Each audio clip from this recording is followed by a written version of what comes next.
we can go on.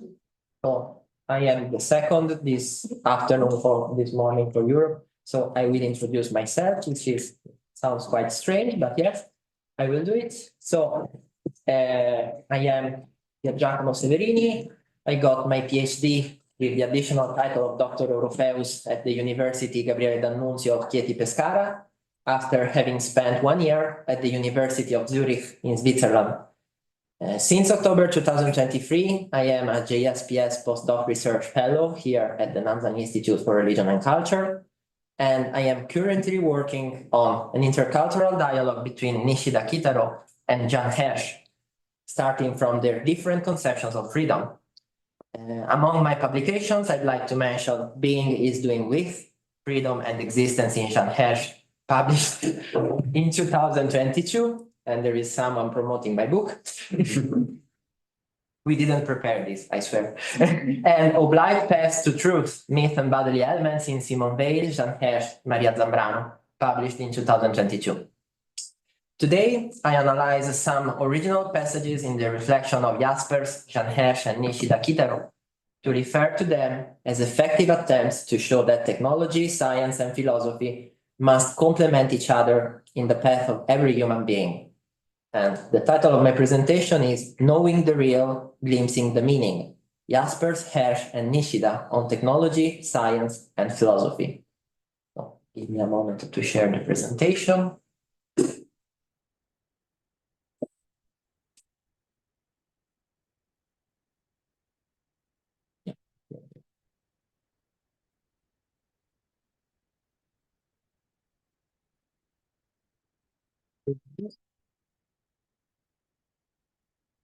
This too far. Okay. So existentialism is often said to focus exclusively on subjective truth at the expenses of everything else, not reflecting enough on the intersubjective dimension or on science. But in this regard, Karl Jaspers and his student Jeanne Hersch are something original in the existentialist tradition, since they state that existence begins only with scientific knowledge, and the human being is grounded in the natural world investigated by sciences. So they took the relationship between science and philosophy really seriously. Nishida Kitaro comes from a totally different philosophical background, of course, but he shares with Jaspers and Hersch the willingness to enhance the dialogue between philosophy and sciences. It is often mentioned that his research was animated from the beginning by a religious need, but many times we forget that science was also a favorite interlocutor of him. And yeah, it played a central role in his thought, as we can see in the last two quotations in this slide. So coming to the plan of my speech, I would like to refer to Jaspers, Hersch, and Nishida as effective and unconventional attempts to show that technology, science, and philosophy must necessarily complement each other in the path of every human being. So in part 1, 2, and 3, I analyze the contributions of Jaspers, Hersch, and the first Nishida in order to show how they warn us against the risk of absolutizing technique, science, and philosophy. Then, in part 4, I retrace some indications to rethink contemporary technology, science, and philosophy, and their relationship. So we can start with part 1 about Jaspers. Jaspers' situation is quite unique in the existentialist tradition in that he is a psychiatrist who only later came to philosophy. And of course, here I cannot analyze Jaspers' reflection on science and technology just in a few minutes. And luckily, many important things have already been said in the other speeches. So in this presentation, I will focus just on Garaventa's definition of Jaspers' thought as illuministic liberal, also because, we have Professor Garaventa with us, so it's the perfect opportunity. So Professor Garaventa writes, I read in the slide, Jaspers' illuministic liberal thought is in fact a thought that does not devalue the importance of science and technology while criticizing all forms of scientism, that is, all forms of superstitious faith in the capacity for scientific knowledge to provide answers to the great underlying philosophical questions. I think that in order to understand such judgment, we should consider 3 points in Garaventa's analysis. The first point concerns the limit of the scientific approach. So Jaspers' research started with psychiatry, but soon, as we can see in the first part of the slide, he moved closer to philosophy, as we were saying. And in this regard, Allgemeine Psychopathologie makes clear that science is a starting point destined to encounter limitations. So Jaspers' psychopathology is revolutionary in that it shows through many concrete examples that giving a scientific explanation is not enough, and thus we should rather dive deeper into clinical cases to glimpse their connections beyond logical understanding. So what Jaspers shows us here is that any scientific achievement can be misleading if we consider it as total truth, or it can lead to infinite progress when we consider it as a methodological tool for making order and connecting phenomena. The second point is the role of technology and technological progress in human existence. In Die geistige Situation der Zeit, Jaspers warns us that technological progress is leading to the dangerous hope of absolute freedom, continuous happiness, and perfect well-being. In this regard, as we were saying this morning, European night, he speaks of demonism of technology, namely the illusion that technology is something foreign to us and capable of exerting coercive power over us. To Jaspers, such an illusion is due to our current tendency to confuse means with ends. And yeah, to consider technology indeed as an absolute end. But originally, it was created by our living spirit, and yeah, we created it to accomplish certain functional purposes in our lives. So technology is not really foreign to us, in fact, and it cannot become an end. What Jaspers says, as we can read in the end of the slide, is that technology can rule human beings only as long as human beings allow it to. The third point is related to the first and emphasizes philosophy as a non-knowing that emerges from the checkmate of scientific knowledge. Here, Jaspers shows this intrinsic link between science and philosophy in Philosophy, which we all know is quite a long and dense book, but luckily, Hersch perfectly summarizes it. So I will just read what Hersch says here in the slide. In Jaspers' Philosophy, the philosophical world orientation fails to scientifically approach transcendent truth and must make a subjective decision when faced with the limits of objective logical knowledge. So an illumination of existence is necessary to found a new metaphysics that reads in the world not only scientific data, but also subjective transcendent ciphers.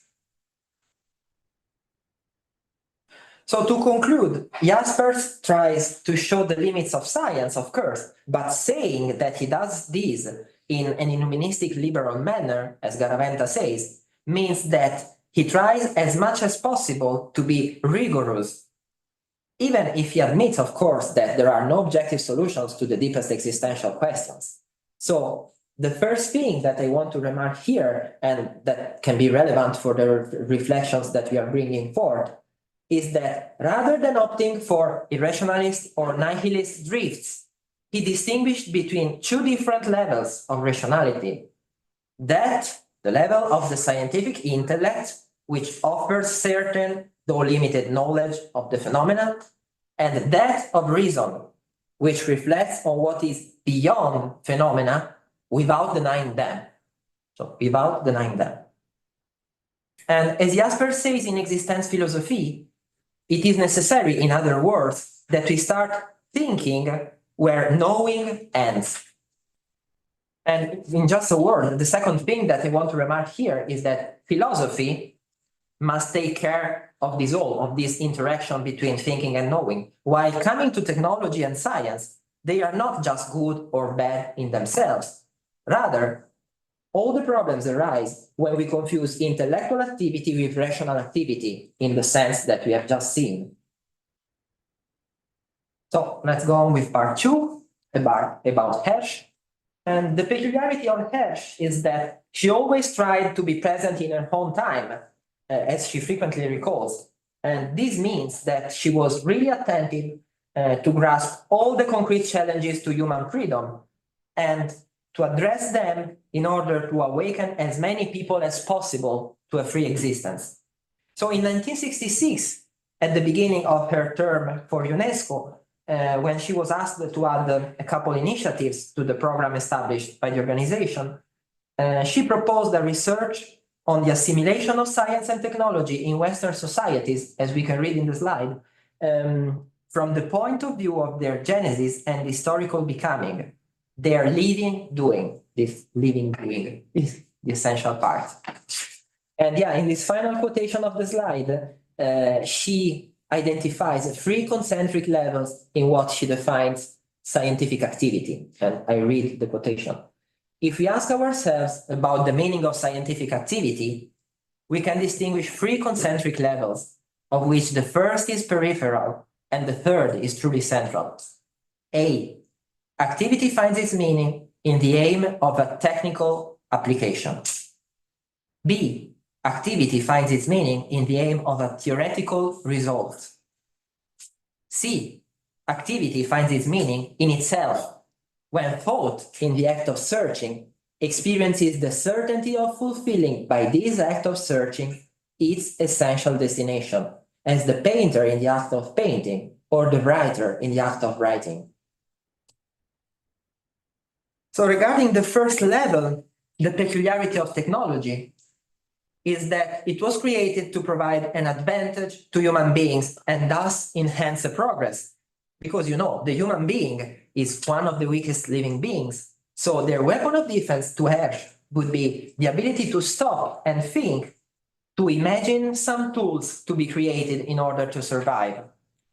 And in this regard, Hersch describes the human being as a homo faber, an inventor and toolmaker subject.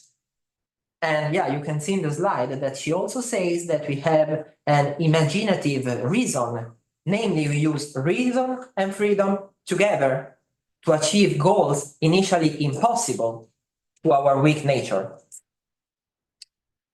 So yeah, to me, these considerations have two significant implications, because first, Hersch claims, perhaps even more than Jaspers, the importance of starting from our natural element and instinct. So she says that we should modify our natural element and instinct through our goals, and not just abolish or get rid of them.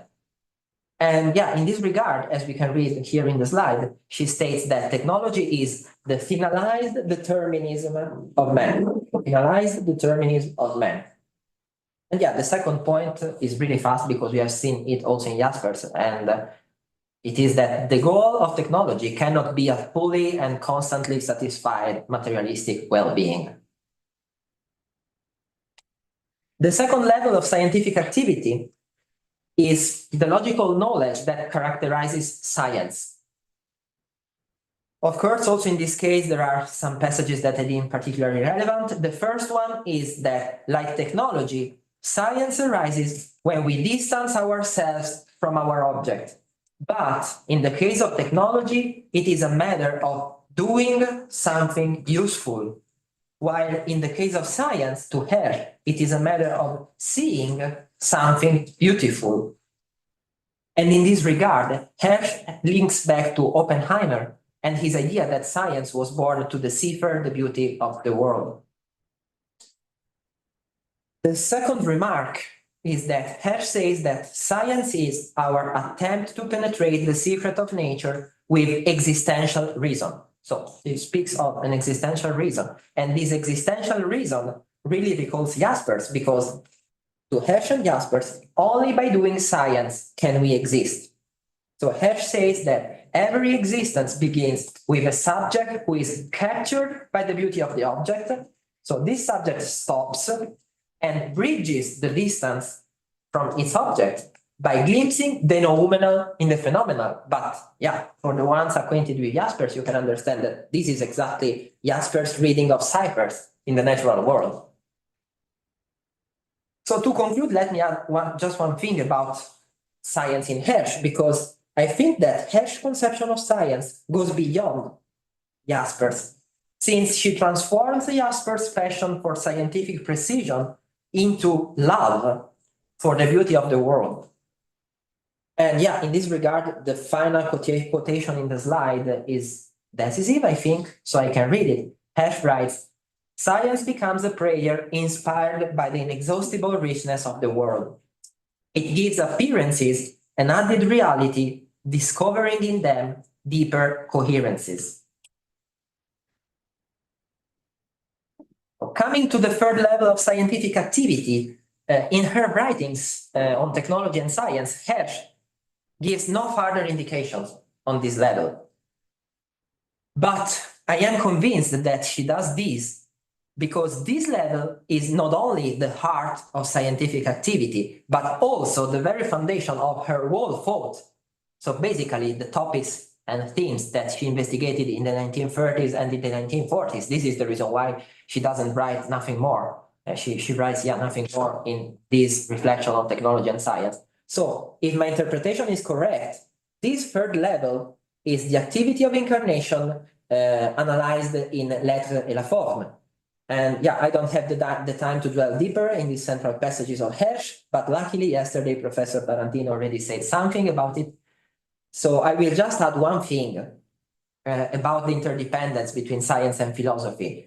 And I will do it through the concept of proof of existence, which again appears in L'être et la forme. Because in the proof of existence, on the one hand, the subject that incarnates its own freedom, its own form, seeks for the arbitration of the natural datum, in the sense that the subject wants to shape something that can fit really well into the world, as I was saying 5 minutes ago. While on the other hand, the inventiveness of the subject gives an original form to their own existence, to the existence of the subject. So it breaks the natural determinism and adds something unpredictable, an unpredictable novelty to the world. So from this, we can see that both a science that let us know the natural datum of the world and a philosophy that sheds light on the meaning of reincarnation, both of them are needed. And as we can read in the end of the slide, Hersch concludes that the human being can exist only if technology realizes, science knows, and philosophy gives meaning. So to conclude, I will just add a word about some final considerations by Hersch. Hersch repeatedly notes the growing danger of an angelic idealism that tempts us, as we were saying, with this promise of direct and immediate results that can easily solve all of our problems. And in this regard, she loudly denounces an anemia of being, she says, namely a reality that is ontologically anemic, in which we lose the connection to all the things that animates our path. And during her term for UNESCO, Hersch tried to answer to this problem. And in this sense, she proposed a scientific humanism that should rediscover the lived experience of scientific activity and return to its socio-cultural terrain. She says, to savor again the taste of every scientific activity in the service of the free human being. And now we can move to the third part about Nishida. As I have already said, the role of Nishida's interest in sciences is often underestimated, and we can clearly see in the first part of the slide that his interest in science was present since when he was a high school student, and his focus on sciences remained central until the last years of his life. But besides this, I think that we should keep in mind 2 points in order to understand the role of science and philosophy in Nishida. The first point is that, as we can read, in the middle of the slide, the most fundamental problems for Nishida consisted in the task of giving meaning to the totality of life in the broadest possible sense. Nishida considered philosophy as the means to accomplish this task about the meaning of the totality of life. But in the early years of the 20th century, in his letters and in his diary, he criticized the Western tendency to reduce philosophy to an intellectual pursuit. The second point is that, especially in his works of the 1910s, Nishida questions the authority of modern scientific knowledge by trying to recover, I quote again from the slide, the meaning of feeling will, which was sacrificed for the sake of modern science. So, given these 2 points, I think that the situation is quite clear. In both science and philosophy, to Nishida, we should recover this sort of feeling will. We cannot give a better name for the moment. This feeling will next to intellectual pursuit. Then, to me, the point of Nishida's path seems to be to cross the territory of philosophy, religion, science, and art, I might add, in order to collect as many tools as possible to depict the taste of experiences. And depict the taste of experiences is an expression that Nishida uses in a letter, but you can see that this really recalls what Hersch was saying 2 minutes ago, savor the taste of experience. And of course, they didn't know about each other. So yeah, now let's start analyzing the works of the 1910s. And the first work is an inquiry into the good, in which 2 relevant aspects emerge. The first aspect is the conception of truth as something unified, in which, as we can read in the slide, we should seek congruence between knowledge and the practical realm of feeling and willing. Nishida says that we can find such unification only in the most concrete and direct facts of experience. So somehow, to him, perfect truth is the state of pure experience. And this time, the experts of Nishida know that pure experience is the most famous concept formulated in this first work by him. So pure experience cannot be expressed in words. And what we generally call scientific truth is rather something that comes second, because it is something abstracted out of this direct pure experience. And yeah, the second aspect is directly linked to the first. Because if in pure experience knowledge is one with feeling and volition, then in addition to scientific theoretical knowledge, also a reflection on meaning becomes necessary. And in this regard, Nishida makes 2 examples in this book. First, he says that farmers, zoologists, and artists always have different mental images of the same cow. And depending on one's feelings at the moment, this is the second example, the same scenery can appear beautiful or gloomy. So Nishida concludes in the end of the slide, in this respect, it is the artist, not the scholar, who arrives at the true nature of reality.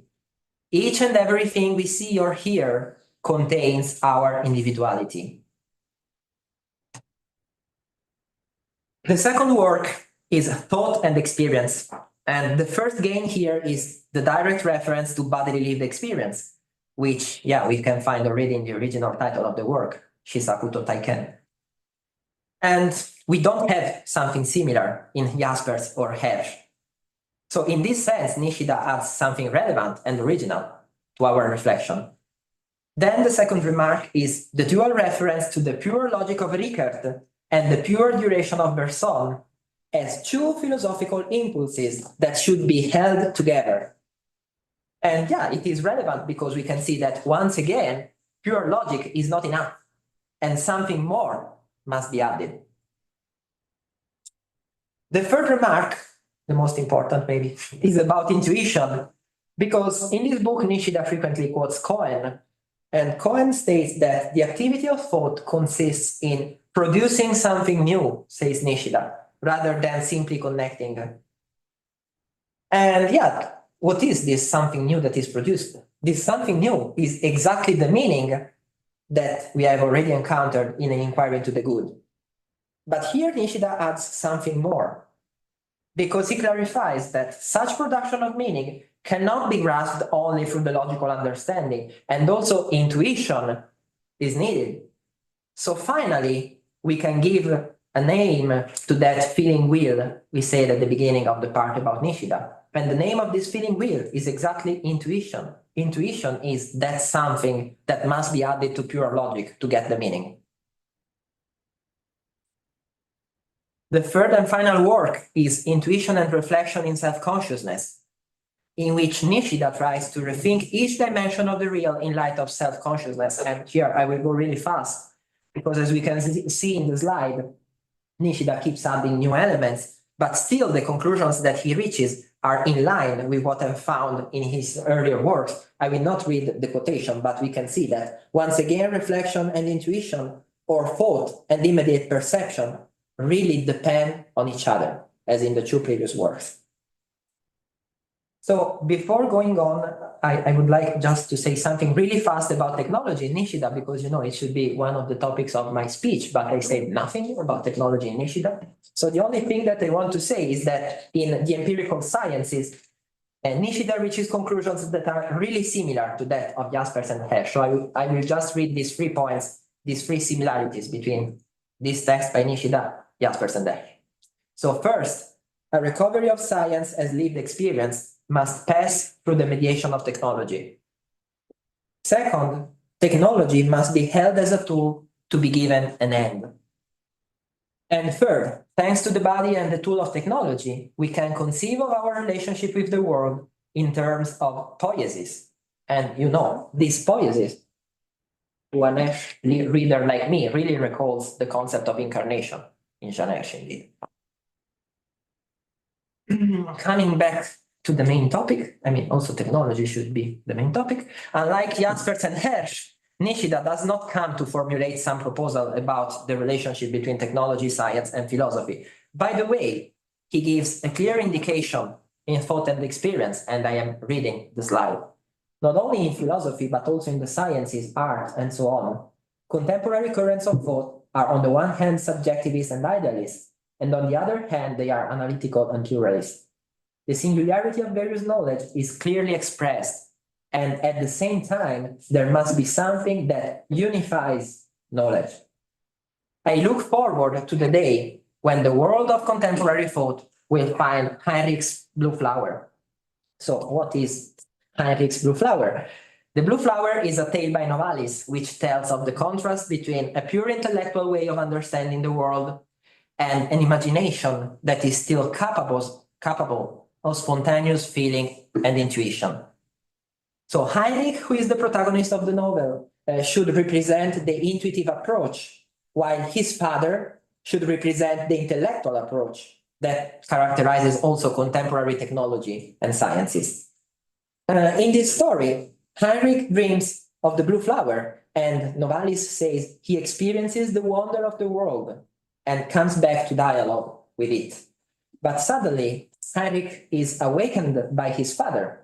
His father is a craftsman that has lost memory of his origin and gradually dissolved his interiority into a series of technical skills. The curious thing in this story is that also Heinrich's father had dreamed of the blue flower when he was young. But in time, he categorized this all as useless fraud, so somehow he removed it. And let me just add another interesting detail, because the father says that during his dream, his ideas were all clear and distinct.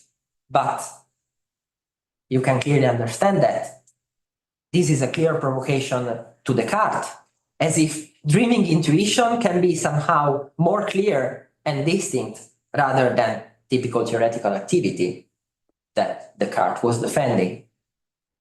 But coming back to Nishida, to sum up and close with Nishida, I think that his path is marked by 4 essential points that I am going to sum up really fast here. I just read. First, each type of knowledge makes a unique contribution. Second, the unique aspects of the types of knowledge must be united somehow. And what can unite them is this world of sentiment that we have just seen in the story of the blue flower. through that feeling and intuition that Nishida constantly invites to incorporate again in science and philosophy in all of his texts of the 1910s that we have analyzed. Third, this recovery of feeling and intuition occurs through a lived corporeal experience that opens a new horizon of meaning. Fourth, the spiritual act that introduces new meaning in the world always moves in two directions, and this is another important novelty in Nishida, because human beings are created by the world as they create the world in this two-way transformative process between created and creator. So, coming really to the conclusion, it's not a joke. Here I try to sum up some indications that emerged along our path and that I deemed decisive to reflect about the relationship and mission of technology, science, and philosophy today. The first indication is quite obvious, and is that technology, science, and philosophy cannot do without each other. So, if the common goal with Hersch must be being at the service of the free human being, none of these disciplines can be taken as an absolute end. And in this regard, I would just say that Jaspers is right when he denounces the demonism of technology, but I suggest that maybe we should consider also the demonism of science and the demonism of philosophy, when science and philosophy merely seek to compete to gratify our will to know. The second indication is that we can avoid the absolutization of technology, science, and philosophy only by reflecting on meaning. So the reflection on meaning is the key. These three philosophers follow different paths, of course, especially Jaspers and Hersch compared to Nishida. But all of them agree that the cognitive process is a symbol to glimpse meaning rather than a tool to acquire a certain and total truth. The third indication is the necessity to develop the human condition between exact knowledge and an intuition with Nishida, or a thinking with Jaspers and Hersch that goes beyond this exact knowledge. Yeah, I think I already repeated this many times, so I don't have to add something about it. The fourth indication is that scientific activity, using Hersch words again, is always animated by some living passion. And in this regard, I think that Jaspers, Hersch, and Nishida point out three essential aspects of such living passion. So with Jaspers, it is primarily a need for precision. With Hersch, it is wonder for the beauty of the world. And with Nishida, it is a transformative power of the world rooted in corporeality. The fifth and final indication is to never uproot scientific activity from its ground. So in this regard, from their specific different point of view and approaches, Jaspers, Hersch, and Nishida all invite us to return to savor the taste of lived experiences, as we have repeated a couple of times, and also to start from the link between human consciousness and the world. But yeah, I want to repeat it once again. In particular, with Nishida, we understand that this link generates a two-way transformative process between created and creator. So I would like to end with this sentence by Novalis in his pages on the blue flower. Novalis writes, you can see in the end of the slide, "Formerly, I loved to dance. Now I think rather to the music." To me, this means that recovering the lived roots of technology, science, and philosophy, and any other human activity is already relevant and essential for sure. But sometimes we are maybe worried too much about doing more and doing better, better than the other, better than before. So we forget to take time to stop and learn from the experience of the harmony of music, whose sublimity is not marked by the competition, but rather by the spontaneous natural collaboration between the parts. That's really all. Thanks for your attention.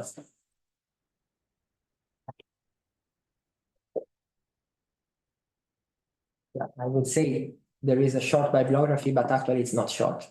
You can find it in the slide if you're interested. Okay, so yeah, I see that we already have questions, so I open the Q&A sessions. We have enough time, I would say. So Professor Isaac. Just a very simple question, and You always say it that. runs all the way through. that you make a distinction between the beauty, natural world, and the cold objectivity of science.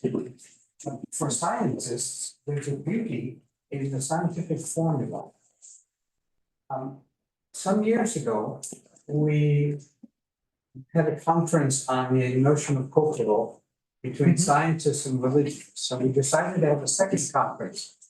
And I was the chair in the last session, and I suggested the notion of beauty as a concept that neither science nor religion can define, but something for a dialogue. And one of the physicists ran up to the blackboard and wrote a formula. And he said to the people there, which is more beautiful, a Mozart concerto, Leonardo da Vinci's Mona Lisa, this formula? And they all said, oh, the formula.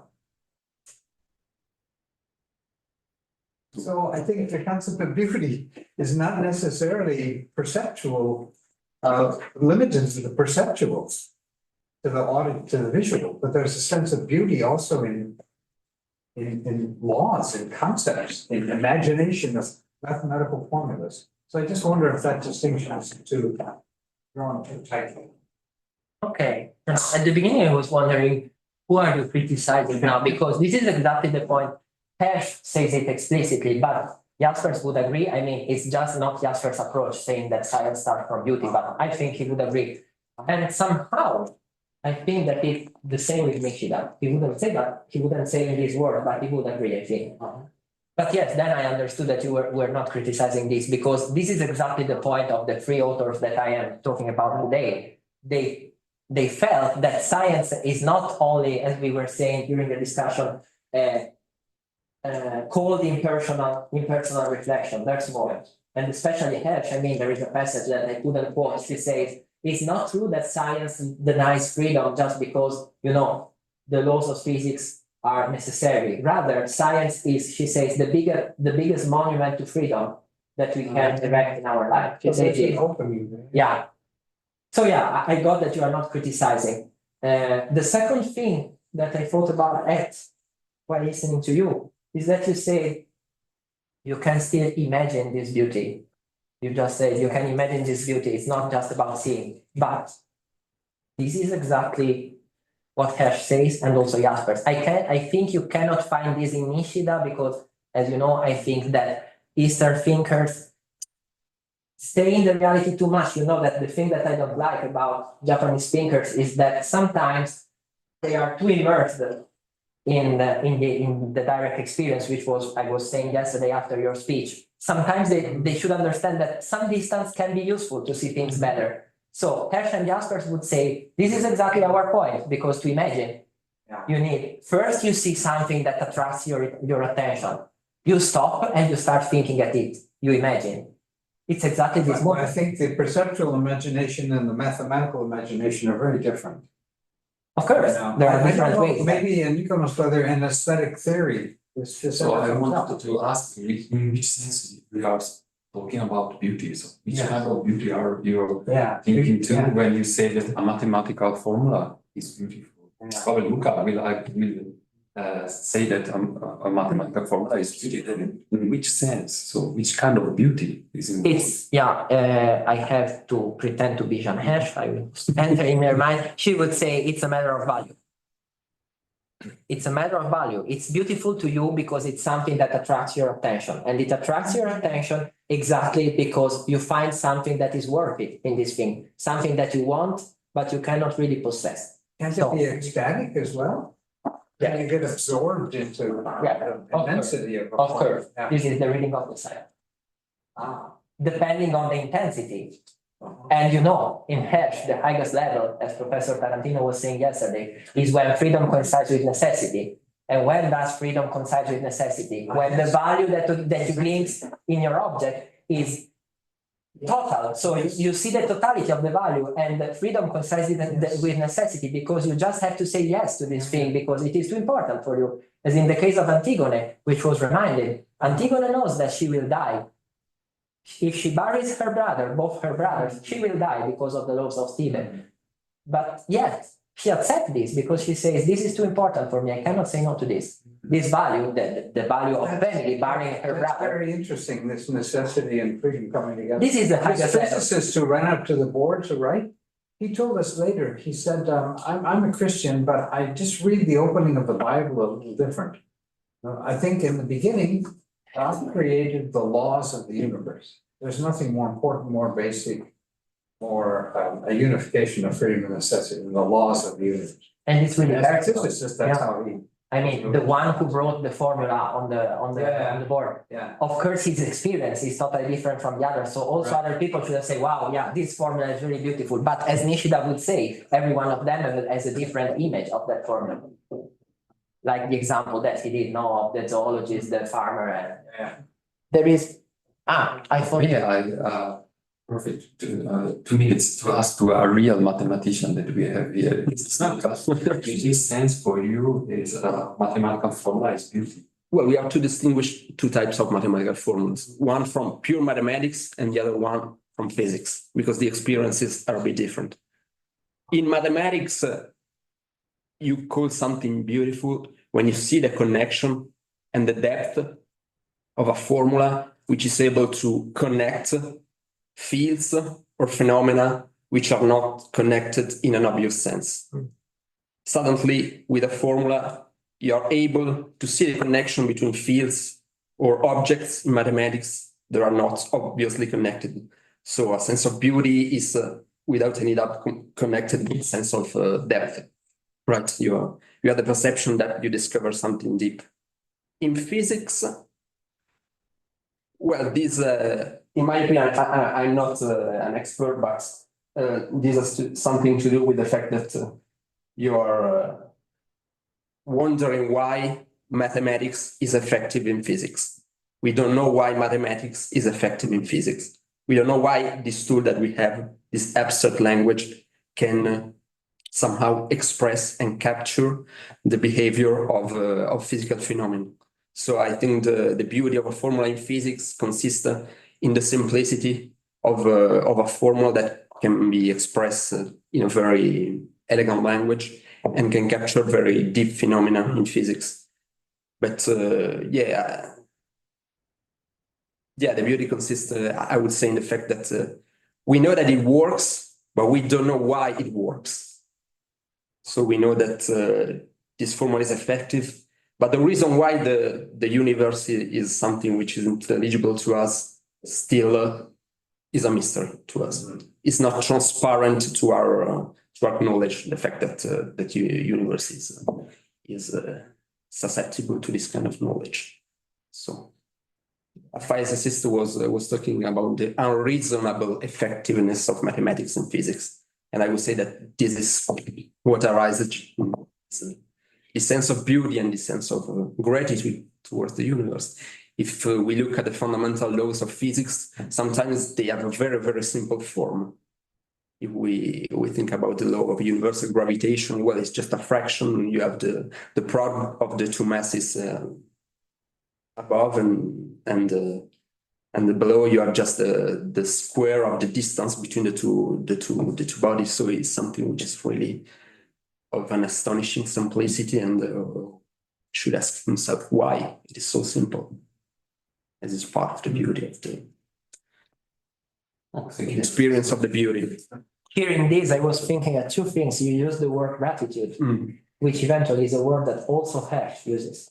And the Monticelli in Hersch retraces a desire of restitution, but the word by Hersch is gratitude. So it's curious that this is exactly the experience. Being grateful for something beautiful in this case that you discover, and then you feel this desire of restitution, which in Hersch would be the incarnation of the form. You incarnate a form because you are desiring to restitute this beauty that you received. And the other thing is that we have to mention also geometry. And I was thinking about the Etica More Geometrico Demonstrata by Spinoza. And Spinoza is a reference of Hersch, not the main one, but it's the fourth reference, yes, after Karl Jaspers and Bergson. But this is a different kind of beauty. This is more about wonder, and wonder again is a central category in Hersch. By the way, we have Professor Tarantino with her hand up. So Yes, thank you very much, Piergiacomo, for your speech. In the conclusion of your speech, you said the human beings are created by the world. My question is, I would like to know what do you think about the influence on Simone Weil on the vision of the science? Because I believe that is a central point in Jeanne Hersch. I think for Simone Weil in the modernity, there are a separation between the human being and the world. What do you know? Che cosa pensi di questo? Yeah, this is a good question. I will take it from far. This morning, we were talking about another female philosopher of the 20th century, Anna Arendt. And the speaker, who maybe is still here, was talking about the difference between Jaspers and Arendt about technology.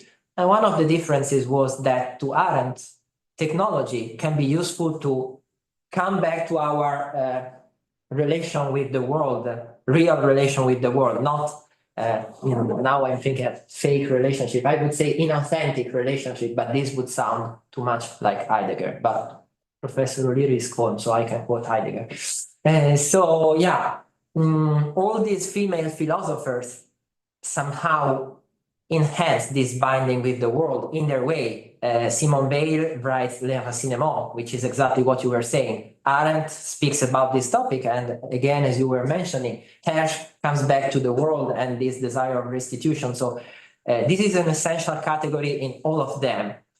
The idea of the human being, the subject being created by the world, is an Eastern idea, a Japanese idea.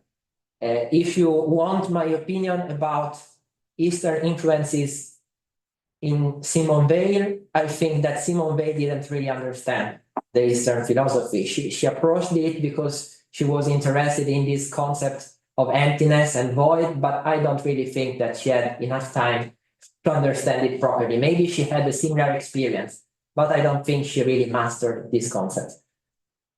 The real contribution of Japanese philosophy to this, these women philosophers act as a hing, can already connect the Western perspective to the Eastern perspective because they start rehabilitating the role of the world for the human being.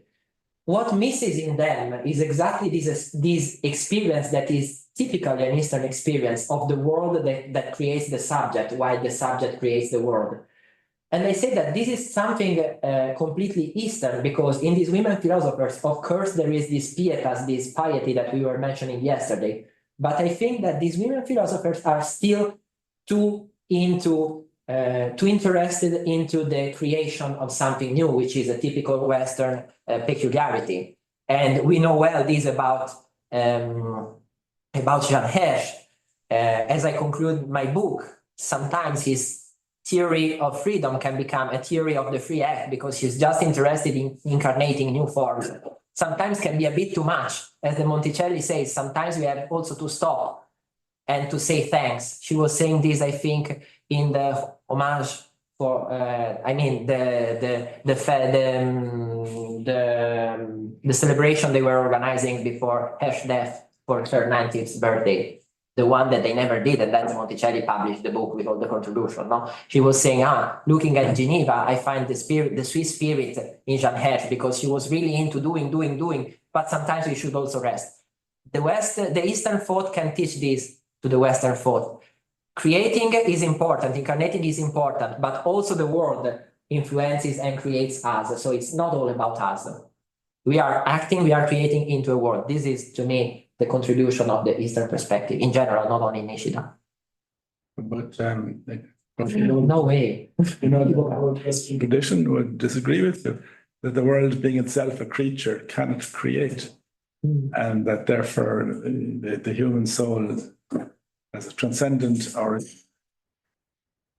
immediately created by always have but there's something more to the soul than to human beings, that they are created by the world. They emerge within the world. Yes. They're not created by the world. Yes, the world does not create. I would think a different subject there. Or if you say the world creates, it mediates the divine creation, as Teilhard de Chardin might put it. Anyway, that's just my traditional Catholic, and also philosophical. I mean, Plato would not say that human beings are created by the world, Yeah, this is exactly my point. He wouldn't. Yes. Yes. I mean, I don't think you can find in the Western perspective something like what Dalisier emphasizes, like this game, this play between two mirrors. I mean, two mirrors is the subject is one mirror, the world, the object, let's say like this in Western world, is the other mirror. So two mirrors reflecting each other. I don't think that in the West you can really find a perspective in which subject and object are really at the same level. The same two mirrors mirroring each other. I'm trying to think, but I'm not sure that I can find. You can find for sure some philosophers and thinkers enhancing the binding with the world and the effect of the world on the human being, but having exactly the same importance, I don't think so. Maybe there are, but right now they cannot come to mind. Michel Delisier, but I don't know what his thought is on this subject. The two mirrors. We have his article somewhere in the room. I can show you. Yes. Show it to you. Maybe, yeah. But I think. Oh, yeah. Yeah, the question again on this role of science for Jaspers and Hersch and Nishida, because since the beginning of the scientific activity in the proper sense with Galileo, I think the Western world, which was still dominated by Christian conception, was nourished in his scientific quest by an underlying assumption. Reality brings an infinite complexity. So this complexity speaks about the infinite distance between the creature, which is man, inquiring things, and creator. And so we can rest in this experience of infinite discovery. We can or we can? No, we can rest. We can rest in this experience of infinite discovery of something which is scientific. But at the same time, we are sure that we will never be able to grasp, right, reality in an exhaustive manner. And so this idea of the infinite complexity of creation separating ourselves from a complete grasping of reality was something which was really nourishing the scientific activity for me. Of course, there was Kant, so there were already objections to this point of view. But at the beginning of the 20th century, in a matter of 6 years, we discovered something astonishing. That is, we discovered the existence of wall for scientific discoveries. For example, Heisenberg's indetermination principle or Gödel's incompleteness theorem. What is, in your opinion,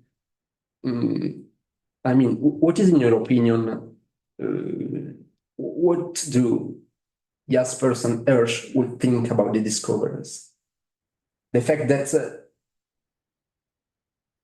our scientific experience is limited by the presence of these walls. It is not only something infinite that can display itself in an infinite way, but there are walls in scientific experience. That's right. What? Walls? Walls. Like walls. Yes. Because this seems to me something which conflicts a bit with Jasper or Hersch's conception of scientific experience, because we have experienced that there are very limits built in our language and in our way to appropriate reality and to look on reality. Do you think? What do you think about this? Last, I would give you two answers. The first is really easy. If this was against Jaspers, he wouldn't have written philosophy. I mean, he can write also the second and the third book of philosophy. I mean, not philosophy as a discipline, but the book. The book ends like the first critique by Kant, basically. You cannot know everything. I mean, if there weren't these walls, the reflection on existence and the metaphysics, the second and the third book, would be totally useless because you can answer to all the problems with science. And the second point is that the presence of these worlds is exactly the confirmation that Hersch and Jaspers are right. But we don't really need this because Professor Tarantino said this yesterday. If we could have the answer for everything, we wouldn't be free because we are rational beings. So if we can know the truth with the capital T, we have to say yes. Every human being with a rationality that is working should have to say yes to it. This is not freedom. Yeah, I understand. But as I was saying, we could just answer that, we could just hope that the absence of a definite answer lies in the fact that reality is infinitely complex. So we'll never grasp, and not in the presence of a wall. That's my question. Did Jaspers know about Heisenberg? They should have known more. Yeah. Well, did he? Because the dates, it's just chronology, you know. The dates are okay because Does he discuss either of them? But it's totally fun. And I am not sure, but I think that at a certain point, Hersch says, we will reach the point in which we will be capable of explaining everything with science. But I don't know why this came to my mind because I don't remember where I read it. But for sure, she's not believing that we can explain everything. And also Professor Tarantino was saying this yesterday, just because this is in contrast with Hersch and Jasper's conception of the human being. It's exactly because there is this perfect imperfection, as Hersch says, of the human being, that the human being can be free. And this make things even more beautiful because, you know, since there's not a scientific answer to the problem, you can still find your personal answer walking around the world and glimpsing these ciphers. If you already had the fixed answer, you would stop your research. And this is something that she says, I was mentioning perfect well-being or perfect, what else? I don't remember. But yeah, perfect conditions. In perfect conditions, you don't search for the meaning anymore. You will not be free. She repeats this many times when talking about this technology that tries to lead to perfect well-being, to happiness, to continuous happiness and stuff like this. This is inhuman to them. Yes, but that's But just really fast because we are running out. what Luke is talking about, I think. These walls you're talking the about. fact that scientific experiences wall is precisely the reason why scientific experience at a given moment could come to an end. And in this field, we could say we know everything in this precise field. That's my point.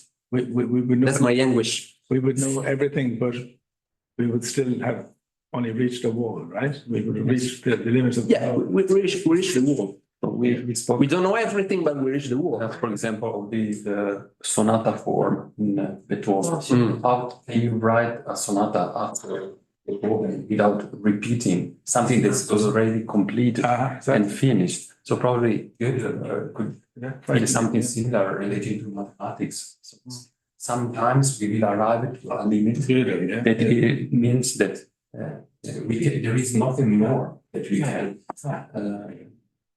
discover in art. But you will still miss what's beyond. You will still miss it. So science will not have everything. But not in the sense of Goethe. So probably it's exactly It's like the Kantian distinction between noumenon and phenomenon, right? So there's a noumenon, but we cannot understand it. It's beyond, but we Even if you know cannot that you approach can, in you an still try. asymptotic way the noumenon. There's a wall. Professor Garaventa, I mean, if I have to answer, I will need someone translating, but if the question is for me, you can do it in Italian. Just really fast because we are running out of time. So. Kann ich auf Deutsch sprechen oder nicht? If the question, se la domanda è per me, direttamente in italiano, se per tutti va bene in tedesco. No, va bene, tanto.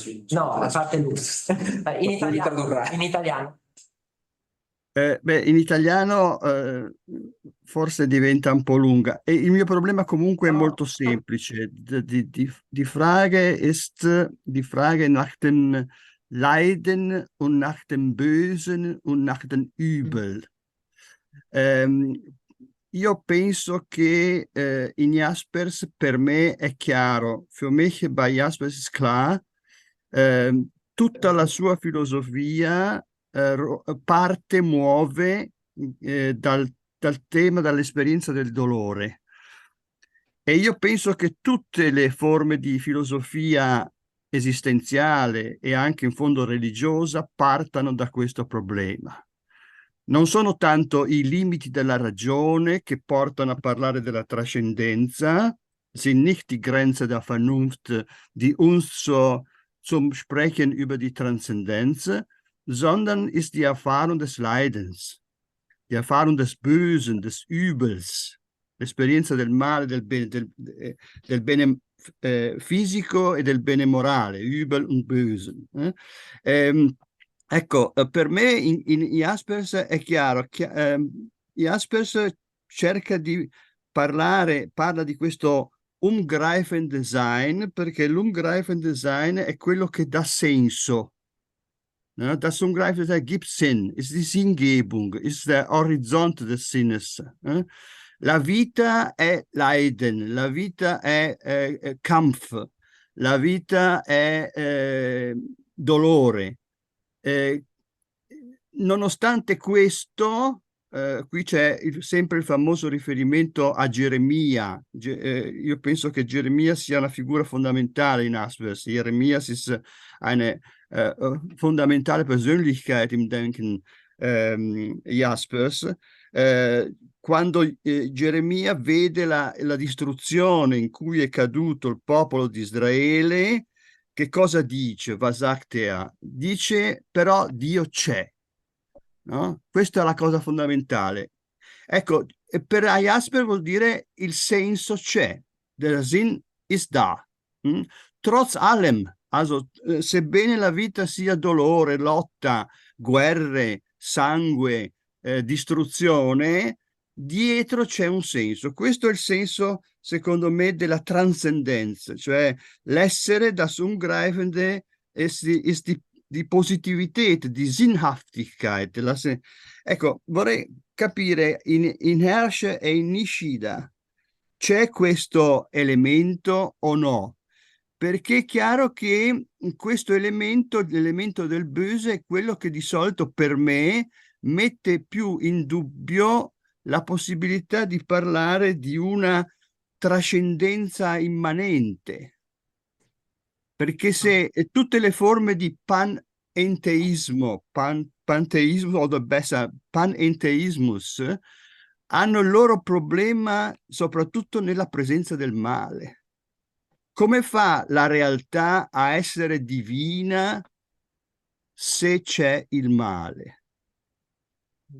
E quindi ecco, ci bisognerebbe anche pensare, cioè, vorrei capire cosa dice. In fondo anche nel buddismo c'è questo problema. Il buddismo parte anche lui dall'esperienza del male, no? E cerca di risolverlo attraverso la liberazione dal desiderio, dalla liberazione dalla sete delle cose del mondo. No? Una sorta di dissoluzione. Anche lì è una risposta, auch der Buddhismus ist eine Antwort auf das Problem des Leidens. Vielleicht die wichtigste oder die berühmteste. Bei Schopenhauer ist egal, ist gleich. Ecco, come si vede questo? C'è questo problema in Hersch e in Nishida o no? I will answer in English, but really fast. I mean, maybe I'm not the best person to talk about this in Nishida, also because I don't know if do you want to say something about the problem? You are not, you can. I think You want to say something about the problem of evil in Buddhism, because Professor Garaventa was saying also in Buddhism, Buddhism comes out to try to solve the problem of evil, which I am not exactly sure that is the perfect interpretation of Buddhism. Are you speaking to me? No, to Jikan. In society, or the evil in yourself. More in yourself. Professor Garaventa is meaning more in yourself, yeah. In Buddhism, it is like basic knowledge. For Buddhism, evil is like known as three poison, Tongjinji. being angry and being greedy, being ignorant is the is it what's strength? Yeah, I think so. So basically, the point is not that much getting rid of evil, but getting rid of the wrong subjectivity. So when the subject gives too much importance to himself, this is Buddhism.